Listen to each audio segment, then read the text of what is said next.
Welcome back to another episode of Plaintalks, and I get an absolute amazing experience by speaking to one of those authors again, those authors from that list of amazing books that I read throughout 2022 and recommending to all of you guys.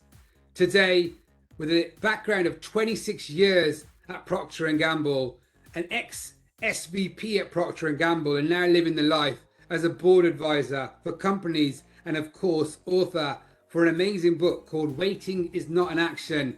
I'd like to welcome Andy Walter to Plaintalks. Andy, welcome. Thank you. Super excited to be part of your podcast. This is great. Tell me a little bit more about, your background. I mentioned 26 years, and what then led you to think about writing Waiting is Not an Action? So with Procter & Gamble, 26 years, worked in every part of background was technology, but worked up against R&D, 3 years in manufacturing, supply chain, started up all of the digital marketing capabilities for P&G, moved to Geneva, Switzerland, was the CIO and shared service leader for our Western European business, then came back and led the analytics transformation. But just a little over 6 years ago, part of a battle my wife was going through with cancer, and I decided I wanted to do something radically different. So retired from P&G at the ripe old age of 47, and had no clue what I was going to go do next. And as I talk about in the book, just did what I needed to do to support Debbie at the time. So created this incredible model, this plural career of what if you could work for a lot of different disruptive innovators, still do bespoke strategy work with the Fortune 500, but then also help a lot of people on their journey. So after about 2 or 3 years in this, everyone just started harping on me, Andy, you need to write a book. You need to write a book. You need to write a book. And I said, no, I don't need to write a book. And then finally I decided, okay, I need to write this down, and maybe I could help even more people. So the name of the book kind of came from my very first boss, who literally kicked me out of a meeting because I kept saying I was waiting on this, I was waiting on that, I was waiting on that. And he literally kicked me out of his office and said, come back and tell me when you're going to do something. Waiting is not an action, Andy. And I'm like, damn. So that's the premise of the book, but it's driven by this idea that so many leaders are trapped.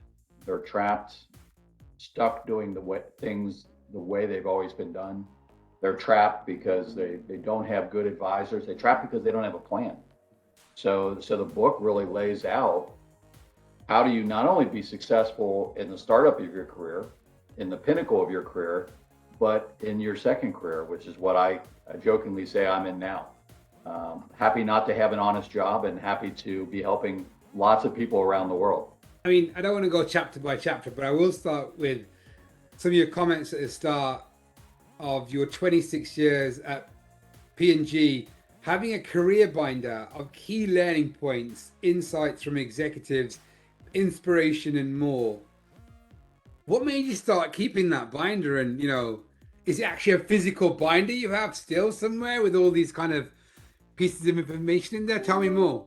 Absolutely. Yeah. It's sitting right behind me. So Wow. I literally, early in my career, I was in these meetings and people would say really incredible things or give me great coaching. And I said, man, I don't want to forget this. So I would just write it down on a sheet of paper and I just throw it into this black folder. And then after doing this for about 10 years, I go, this is going to be really interesting someday. So I got really intentional around the great coaching I got, things I saw great leaders doing, transparently, things I saw horrible leaders doing, and I wanted to make sure I didn't repeat, and just started capturing those. And then the funny thing is, when I retired in 2016, I literally pulled out this binder and said, okay, how do I start sharing this with the world? So I started sharing it on LinkedIn, and then I brought a lot of it into the book as well. But yeah, I tell you what, great piece of coaching. How many times I've gone to, a mentoring session where I'm coaching someone and they don't take notes. And that really kind of sticks with you. So it's like, literally, I don't walk to any meeting without my binder ready to take notes, because I know I'm going to get something good in every single one. And if you don't, you're really not trying hard enough. So it's, this whole idea of a career binder, and because really your leadership approach, your leadership style is going to evolve over time. It's going to evolve by the experiences and the people you work with. And I wanted to capture every little bit of that as I was going through this. One of the chapters in the book, and it's a very practical book for anybody that hasn't read the book. Each chapter kind of talks you through the content and then makes it really come to life on how you can take that on board yourself. But there's one that is where to play and how to win. And I've actually seen you in the know when you shared something, say play to, where does that, give me a bit more about that statement. It seems to be one that's been with you a long time. Yeah. So I'll tell you another. Interesting. People always say, well, Andy, you're always so strategic. Is there one book I should read on strategy? And I say, absolutely. It's called Play to Win. It's by A.G. Lafley and Roger Martin. Roger was a consultant working with Procter & Gamble at the time on strategy. And again, same thing. So many companies and so many, individual leaders, so busy and so active, but they don't have a strategy. There's no clear plan. So at Procter & Gamble, we had a very structured process of defining where to play, where are you going to focus if you're going to be the best hair care company in the world, how to win. Okay, great. How are you going to play in that category and what does that look like? And then in the subsequent chapters, get into the management systems, the capabilities needed, things like that. I said, holy cow, this applies to a leader as well, to an individual. What are your where to plays? What are your how to wins? What are the capabilities you have now? Which ones you better build? And which ones maybe you can get from other people helping you on the journey? So I've approached the same thing we've done for world-class strategy work for Procter & Gamble, for Walmart, for J&J, for a number of companies I've worked with. I recommend leaders and apply it for themselves as well. And even as I went out and started up, my advisory business, that's the first thing I did. Step back and get very transparent on what does it mean to be best in class in this and how do I do that? Thinking about personal brand and mastery, another area that you talk about in the book. I mean, linking that back to what you said about personal and professional, it's important to have that across both, right? And how does somebody go, if somebody at the start of their journey or even further on in their journey that hasn't really focused on their personal brand outside the teams that they work with, right? Where does one start? Yeah, and let me hit first on the importance, because a lot of people push back and they say, no, if I do really good work, I don't have to work on my personal brand. I said, oh, really? Because if you think about, let's just stick with Procter & Gamble and Ariel or Tide, the best laundry detergent in the world. It does the best cleaning of any laundry detergent in the world. It performs better than any other detergent, yet we still spend hundreds of millions of dollars advertising it and marketing it and branding it. It's not enough just to do good work. You've got to also get clear on what is the personal equity you're trying to create? When people say your name and you're not in the room, what do they think? What are people talking about after you leave the room? What is the equity you have? And I find that, leaders got to really be cognizant of their organization is looking for three things from them. They're looking for, I believe in them as a leader. I believe in them. I believe in who they are, what they're trying to do, those type of things. Second, I believe in their strategy. I believe what they're trying to propose, what we're trying to go after, really makes sense. And then third, I believe they have my best interest in mind. It's not just about them. It's not just about the business. It's also they care about me as an individual. So this brand equity is really important. And for the first half of my career, it was very focused inside P&G. And what I realized is you need to be broader than that.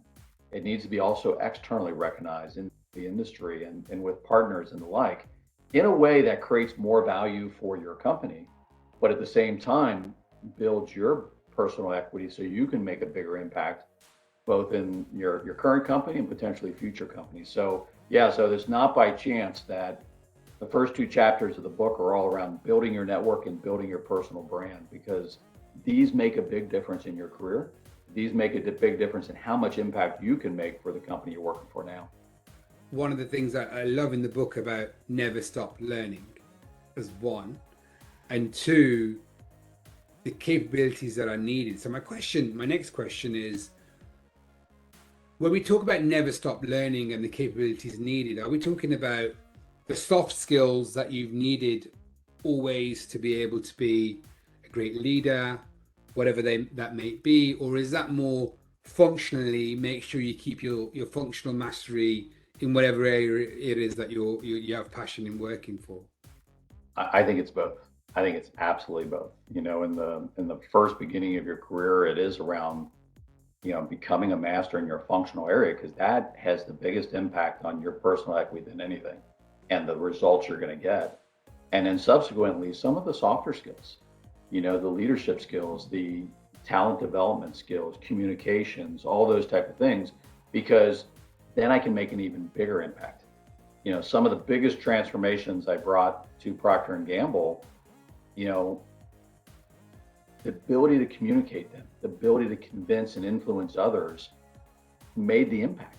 The technology alone is not going to do it. So it's like it's tied to both your personal mastery as well as these other things that are required. And those are capabilities that can be built.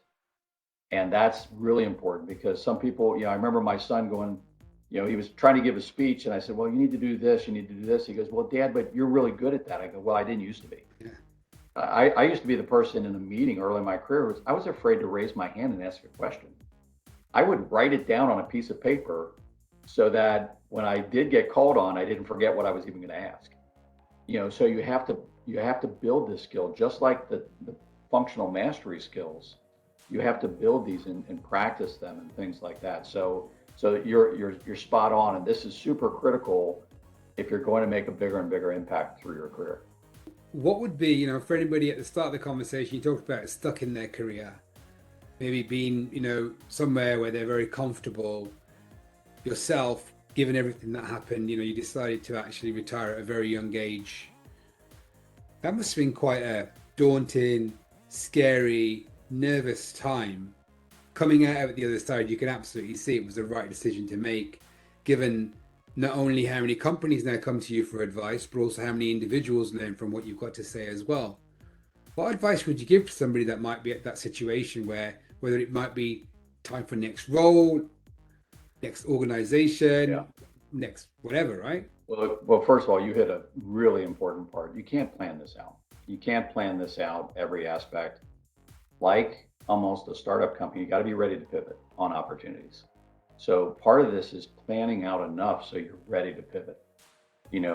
Planning it out enough such that when your company comes to you and says, hey, we have this great opportunity for you in Geneva, Switzerland. Are you open to taking it?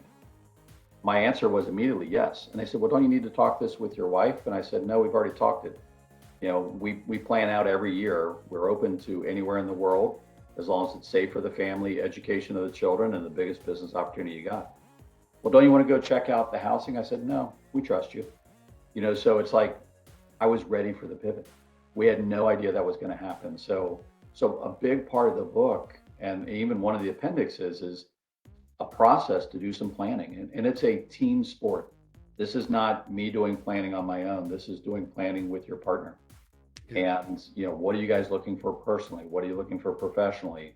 You want to financially be ready to, help your children through schooling and things like that. It's plan out enough so you're ready to pivot, because you just don't know. I had no clue this is what I was going to do. And when Debbie got diagnosed with cancer, that was a pivot. And we were ready to move on that pivot and accelerate a lot of things that we were going to wait till way in the future. So that's the type of stuff that I talk about in the book. And that's what I would tell people is, Debbie gave me a lot of incredible gifts. Probably the greatest was a sense of urgency. And the thing that I feel the most sorry for is people that kind of look back over the last year or the last 2 years or the last decade and say, I was really busy, but I didn't accomplish anything. So that's what I try to help people and think through as they move forward on this. You mentioned earlier on about balancing personal, professional, and financial. What do we mean by that?